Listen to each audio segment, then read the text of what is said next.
to the UIAAA Connection podcast. GoFan and VNN are proud to be the exclusive sponsor of the UIAAA Connection. Now a combined company, GoFan and VNN provide a seamless integration for digital ticketing and athletic websites. Direct your fans to one place for all your athletic events, communications, and tickets to home and away games. Thank you to GoFan and VNN for their exclusive sponsorship of the UIAAA Connection. Welcome back to another edition of the UIAAA Connection. I'm your host, Mark Hutch Hunter. Today we have as our special guest, Megan Tarbet, Assistant Director of Athletics at Davis High School. Welcome to the podcast, Megan. Thank you. I'm happy to be here. Let's have you begin by sharing with our audience here in Utah and around the world where you grew up, where you went to college, your first job, etc. Okay, well, I grew up in my hometown where I live right now in Kaysville, Utah. So it's gotten a little bigger since we moved here, but I went to elementary, junior high, high school here in Kaysville. I went to Davis High where I currently teach. I played sports all growing up. Those two sports that I played the most, though, were softball and basketball.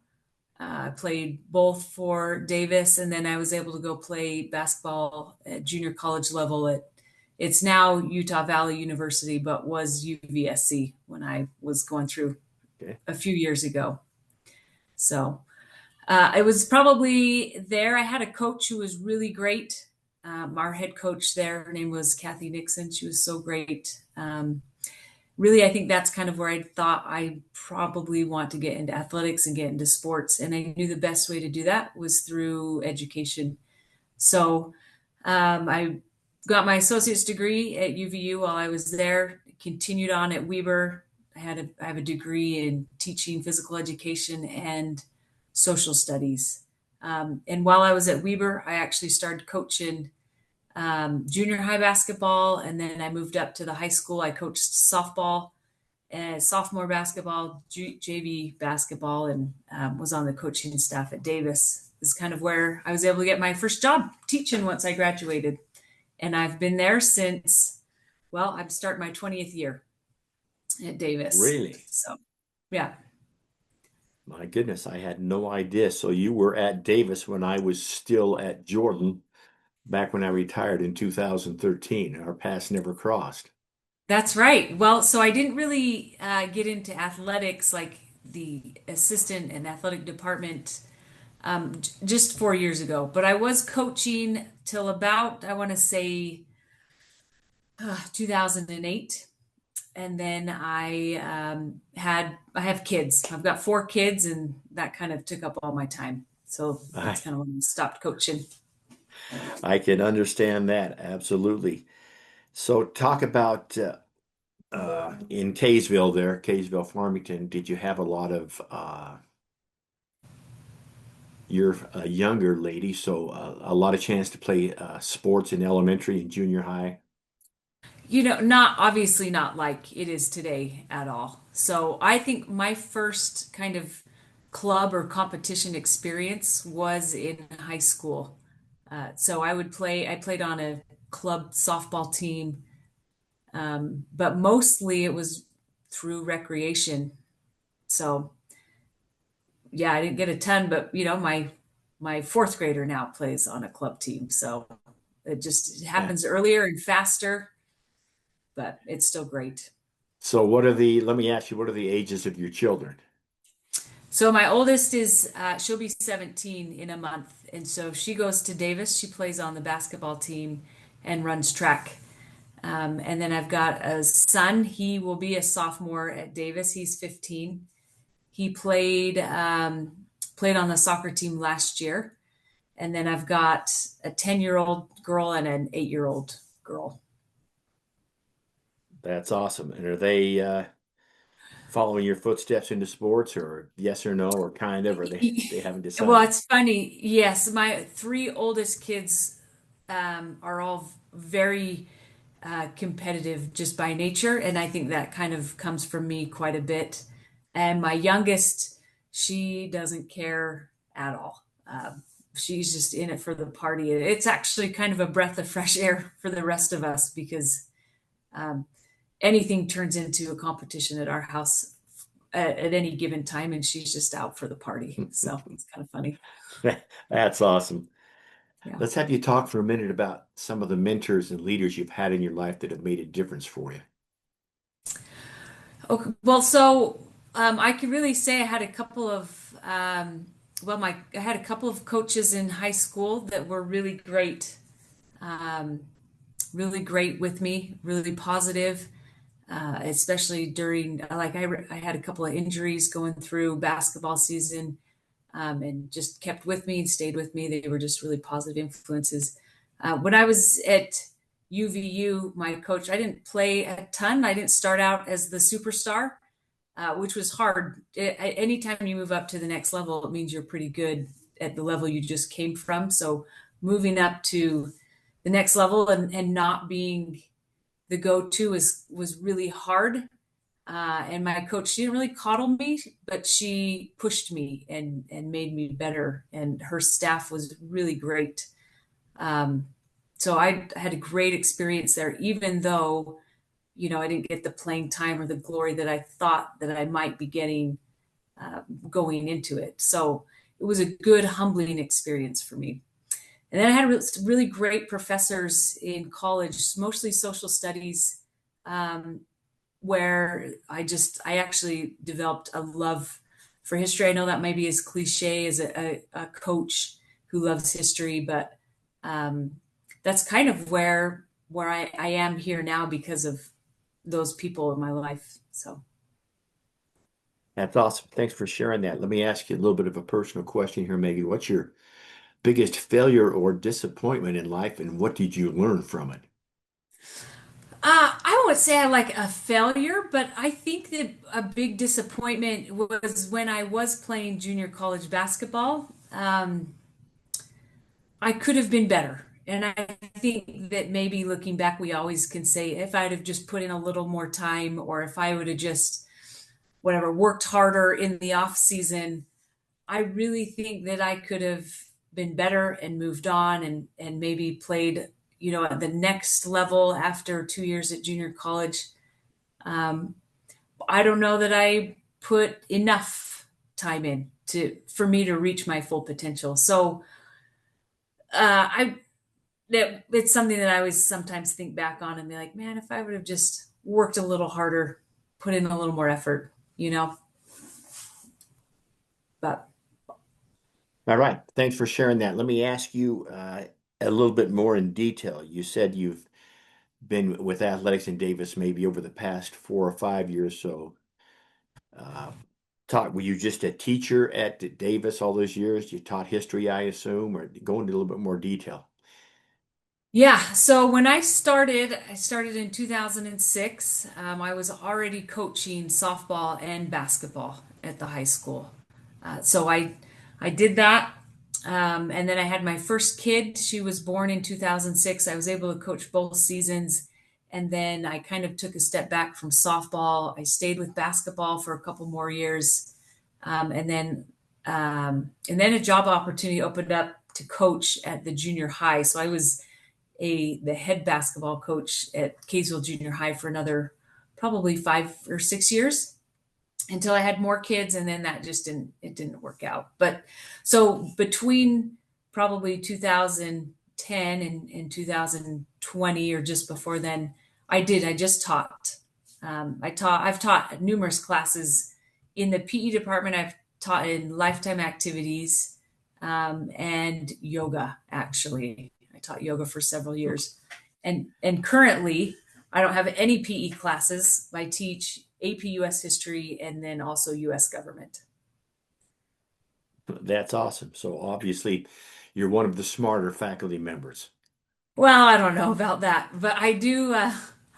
It's just a different skill that you teach when it comes to AP. It's like any class, but yes, you have to teach writing and you have to endure reading all of that writing. So that's probably the Mm. hardest part. It's just reading high school writing is sometimes kind of challenging. Well, speak then. Let me ask you a follow-up. I taught math for years and years, and I taught honors math. Never taught calculus. So my question to you is, speak to our listeners about the difference. You already mentioned, obviously, the writing and the reading and the writing, but the difference for teaching a regular U.S. history class and a AP U.S. history class, and the type of kids that you would get in each. Yeah, so you definitely get kids that are a little more driven in the AP classes. It's kind of like it's really similar to like coaching an athletic team. Honestly, it's the difference between kids who make the team in high school. They are driven and they have goals and they do a really good job. Well, I will say generally for the most part of managing their time. Like they know how to say, I've got this much of a workload. How do I divvy that out and make it and not be totally stressed? Um, they're not different in that they complain equally about homework or whatever that, but I feel like we give more homework in those higher level classes, and so you maybe get a little more complaint, but they're wonderful. My regular kids, I actually love them as well. I wasn't the best high school student, um, and so I kind of feel like I connect with those kids who are there. And in a class like US government, you have to take it no matter what. I would say 90% of them could care less about government. And so it's a different kind of a challenge, but I love those kids so much. And they're sometimes it's nice and kind of a breath of fresh air for kids to just come and be a little goofy and not Mm, as intense or anxious, right, about their grade. And so you can have fun with them differently. But I love them too. They're good kids. yeah, thanks for sharing that. Let me ask you, as your job as assistant AD now, just in the short 4 or 5 years that you've been serving in that role, how has athletic administration changed just in the short time you've been there? Well, I will say that every year I kind of think, all right, I got this down. Like I know how to do certain things, whether it's like updating a website or updating register my athlete. But every year I feel like more and more gets added to the plate. So we never are not busy, right? Like I never feel like I've mastered athletic directing. And so I'm just on cruise control. There's always something new that comes up that you're now learning new skills, if that makes sense. Sure, totally understandable. So let me ask you this about your journey with the UIAAA. Obviously, you found out about the Athletic Directors Association somehow, maybe through Bo or for somebody else at the school. Talk about that journey and then talk about how you've become involved, some of the classes you've taken, and your uh, thoughts on the recent conference last spring in St. George. Yeah, so I'd heard about the conference and first from, I don't know if you know Mitch Arquette. Yes, I know Mitch well. Yes. So Mitch is awesome. And, He was the athletic director at Davis. And then, and he was football coach too at one time, yeah, wasn't he? that's Absolutely. Yeah.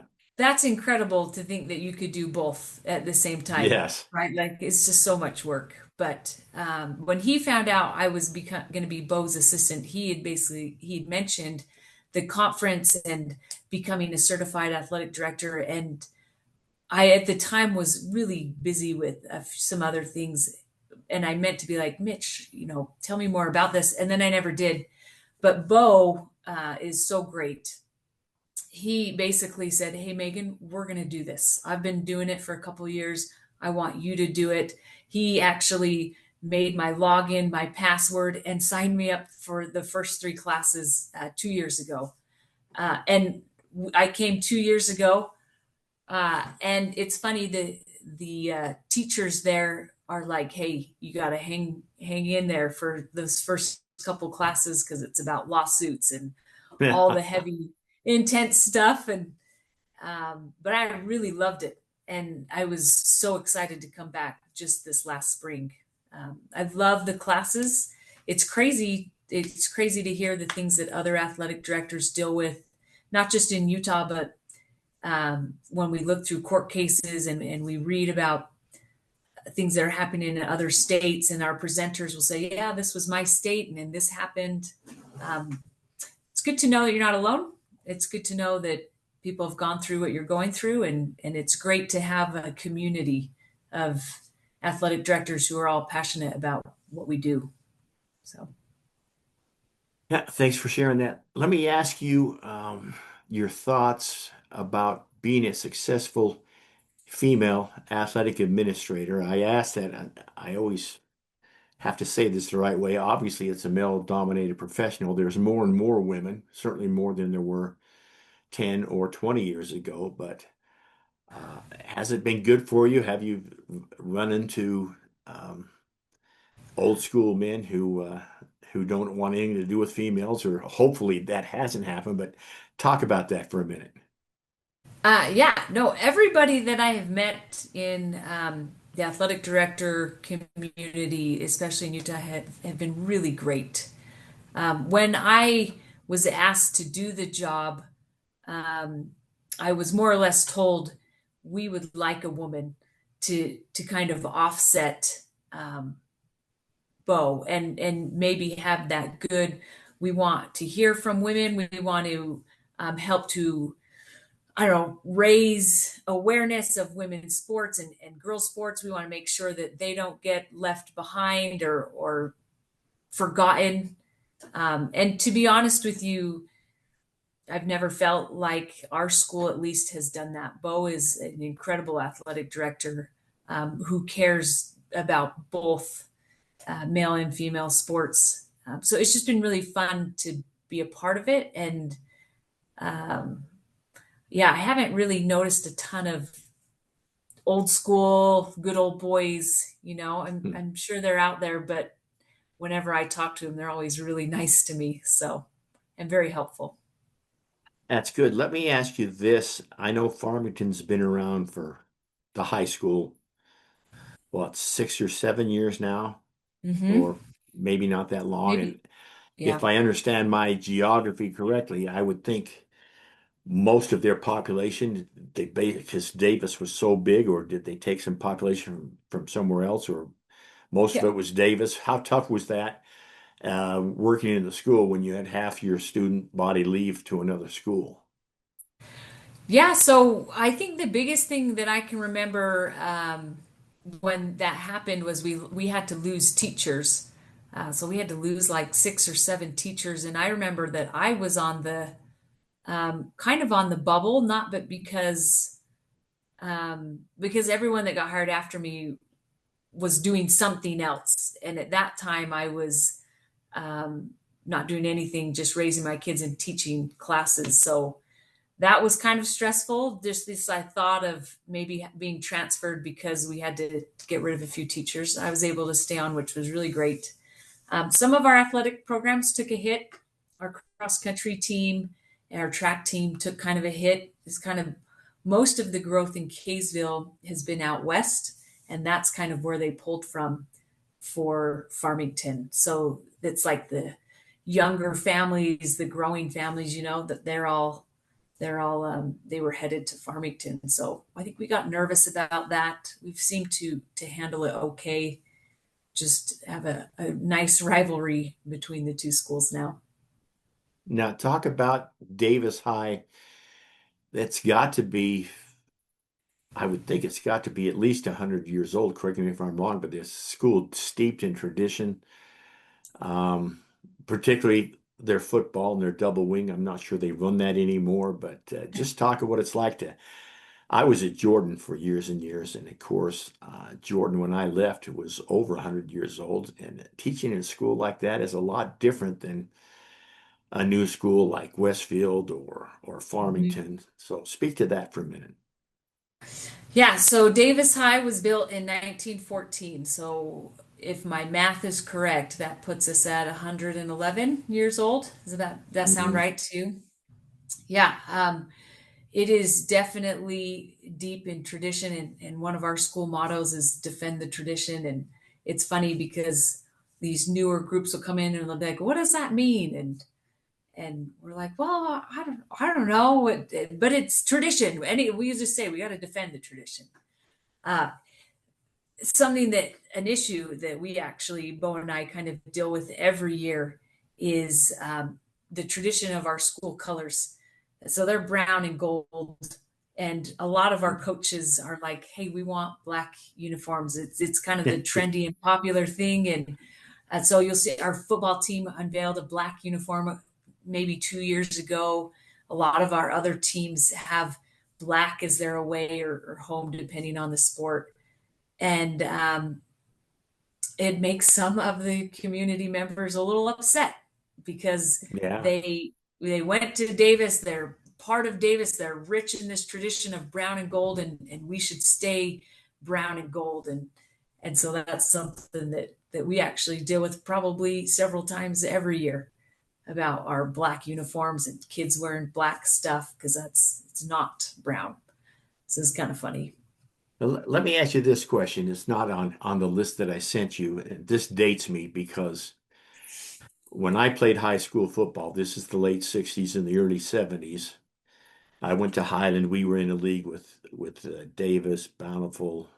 I think Viewmont may have been brand new, long before Woods Cross, East Highland, West, South, etc. Skyline, Olympus. We played our varsity games at 3 in the afternoon, and everyone played them in that league at 3 in the afternoon, except for Bountiful and Davis. And Bountiful and Davis were the only schools that had lights, and they home and away. You would never have Bountiful and Davis on the road in the same year. So we thought it was really cool that we got to play one game under the lights a year, either at Davis or at Bountiful, and contrast that now to where, well, certainly in the Wasatch Front, I think almost everyone plays night games. Yep. Oh, I love night games. And I'll tell you, every program, especially the outdoor programs, want to play under the lights. It does create a bit of a scheduling cluster in the spring now that lacrosse, and we've got 10 spring sports. So we try and get at least one game for girls soccer during the fall under the lights, and we try and get everybody under the lights at least once. But it's pretty fun. I'll tell you, football games have kind of become a production. I don't know how Yeah. many you've been to recently. You don't just show up and play the game. There is so much that goes into those football games every Friday night, but it's a blast. It's so fun. Thanks for sharing that. What's the favorite part of your job, Megan? Honestly, going and watching our student athletes is my most favorite part. I love watching them perform. Um, I especially Bo and I, we try and split things up. We're always at home football games, but in the spring we can never be to everything, so we split it up. But in the winter, Bo is he's the wrestling coach, so he's kind of out. Hmm. Um, and so I love basketball, but I'm at every basketball game, and it is just so fun. It's fun to watch the kids. You know them, you know their moves, you know everything. It's fun to interact with our student section that is there to cheer and be a part of the game. I love the community feel that you get when you go to high school sports. It's so great. Good answer and some great insight. Let's finish with a couple of questions, Megan. The first being this. We've got a brand new athletic administrator, and they need to follow Megan's suggestions, two suggestions, in order to become a success. What would your two suggestions be?